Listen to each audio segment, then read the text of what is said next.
Box sizing हर project में 90% cases में 90% क्या 100% केसेस में box sizing border box use होता है।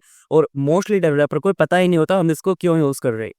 बस उनको पता है, किसी ने बता दिया box sizing border box use करना है, इसको यूज करने से आपका बस प्रोजेक्ट अच्छा बनेगा, आपको ज्यादा एरर देखने को नहीं मिलेगी सीएसएस के थ्रू। तो सबसे पहले समझते हैं कि ये बॉक्स साइजिंग क्या है, कि कौन सी दिक्कतें हैं जो अगर हम बॉक्स साइजिंग बॉर्डर बॉक्स ना लगाए तो हमको वो झेलनी पड़ सकती है। ब्राउजर विड्थ कैसे कैलकुलेट करता है बाय डिफॉल्ट, अब उसको समझने के लिए मैं क्या करूंगा, यहाँ पे एक डिव बना लूंगा। मेरे साथ बने देखिए, मैं आपको सबसे अच्छे समझा दूंगा कि ये जो बॉक्स साइजिंग बॉर्डर बॉक्स है ये क्या है। तो सबसे पहले हम यहाँ पे डिव बनाते हैं। ठीक है, बना दिया। एक क्या दो बना लेता है, क्योंकि मुझे यहाँ पे दो डिव की जरूरत पड़ेगी। ठीक है, पहले वाले में डिव को कुछ क्लास देता हूँ, यहाँ पे मैं इसको क्लास दे देता हूँ box1। और दूसरे वाले डिव को मैं यहाँ पे क्लास दे देता हूँ box2। तो उसको मैं यहाँ पे कॉपी कर लेता है फटाफट जल्दी से, box2, यहाँ पे box2। ओके, इसको कुछ स्टाइल अप्लाई कर देते हैं। मैं यहाँ पे जाऊँगा, इंटरनल स्टेटस का यूज़ करूँगा, आपकी जो मर्जी आप यूज़ कर लेना।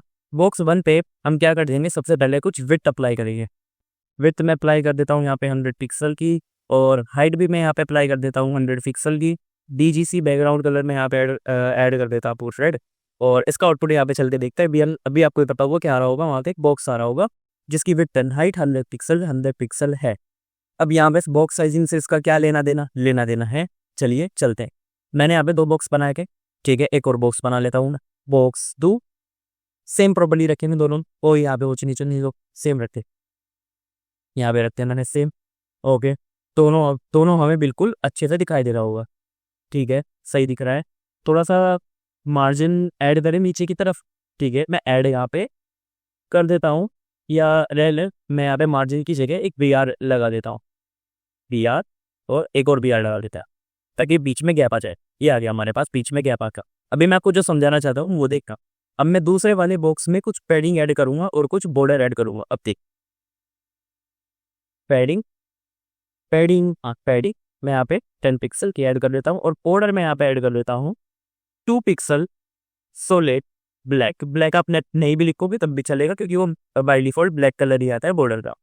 ठीक है, वहाँ पे अगर मैं चल के दिखाऊं आपको तो क्या होगा, box1 और box2 में मैंने सेम विड्थ अप्लाई करी है, तो सेम साइज के दोनों आने चाहिए। लेकिन यहाँ पे ऐसा नहीं होगा, नीचे वाली बॉक्स की विड्थ डिक्रीज हो चुकी है, क्योंकि मैंने इसमें पैडिंग और बॉर्डर भी अप्लाई किया हुआ है, जिसकी वजह से ये पैडिंग और बॉर्डर हमारी विड्थ में ऐड हो चुके हैं। तो अब हमारी विड्थ 100 पिक्सल नहीं रही। हमारी जो विड्थ कितनी हो गई है, अगर मैं आपको दिखाऊं तो हमारी जो विड्थ है वो इस समय हो गई है 124। कैसे, हमने तो पैडिंग 10 पिक्सल की ऐड करी है और बॉर्डर 2 पिक्सल का। देखिए जो विड्थ कैलकुलेट होती है, कैसे कैलकुलेट होती, लेफ्ट से राइट साइड की तरफ। तो लेफ्ट वाली विड्थ कितनी है, लेफ्ट वाली पैडिंग हमने कितनी अप्लाई करी 10 पिक्सल की, राइट वाली पैडिंग कितनी अप्लाई करी हमने 10 पिक्सल की। तो लेफ्ट और राइट दोनों की पैडिंग ऐड होती, जो कि है 20 पिक्सल। ऐसे ही बॉर्डर में भी होता है, लेफ्ट साइड का बॉर्डर और राइट साइड का बॉर्डर दोनों ऐड होता है, तो यहाँ पे 4 पिक्सल ऐड होगा। तो हमारी जो विड्थ है वो इस समय 124 पिक्सल है, ना कि 100 पिक्सल। मैं आपको चेक भी करवा सकता हूँ। यहाँ पे राइट क्लिक करके चलते हैं और इस एरो वाले आइकन पे क्लिक करेंगे, और किसकी विड्थ चेक करनी है, इस बॉक्स की। वहाँ पे ऊपर चल के देख सकते हो कितनी विड्थ आ रही है, 123.2। देखिए अप्रोक्स 124 यहाँ पे पिक्सल आई है। अभी उस पे मत जाना 123 क्यों है, 124 क्यों नहीं है। ये देखो हमारी विड्थ 100 पिक्सल क्यों नहीं है, हमें 100 पिक्सल ही चाहिए। तो ये इसका रीजन सबसे बड़ा है बॉक्स साइजिंग की वजह से। ब्राउजर का जो बाय डिफॉल्ट नेचर होता है वो यही होता है। क्या होता है कि अगर हमने कोई ब्राउजर का जो बाय डिफॉल्ट नेचर होता है वो ये होता है कि वो विड्थ कुछ इस तरीके से कैलकुलेट करता है। सबसे पहले जो हमने विड्थ दी है वो, उसके बाद जो हमने पैडिंग दी है वो लेफ्ट और राइट की, left plus right side, and जो हम बॉर्डर दे रहे हैं वो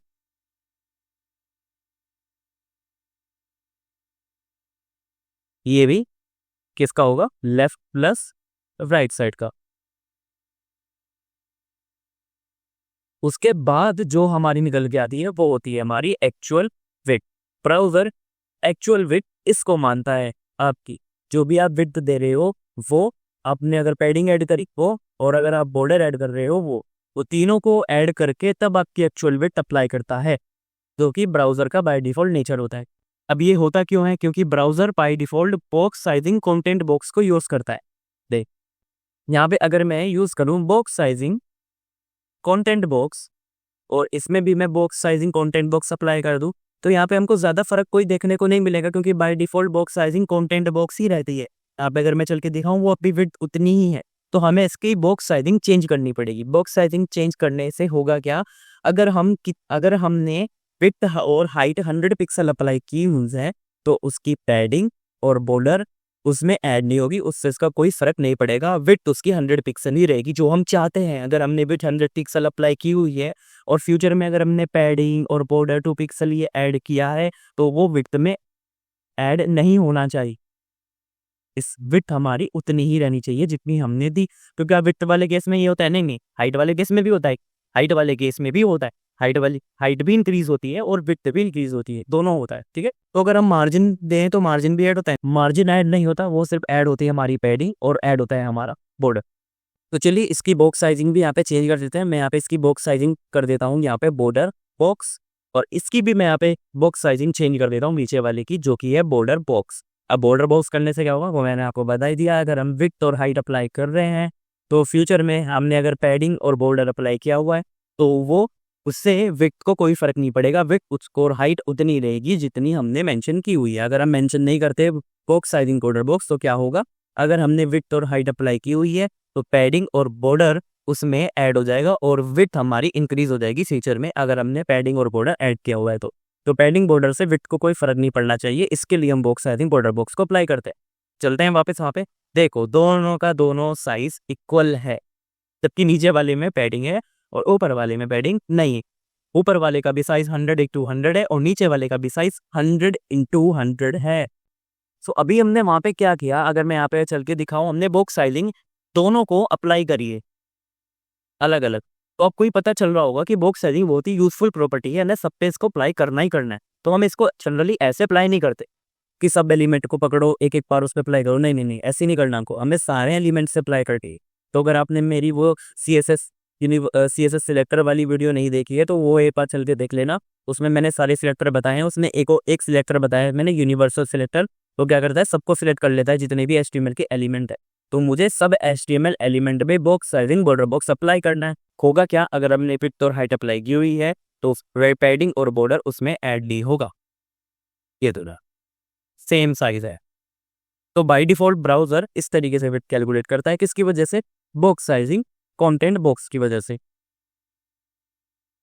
क्योंकि by default box sizing content box initially उसमें क्या रहता है, सेट रहता है, ये रहता है।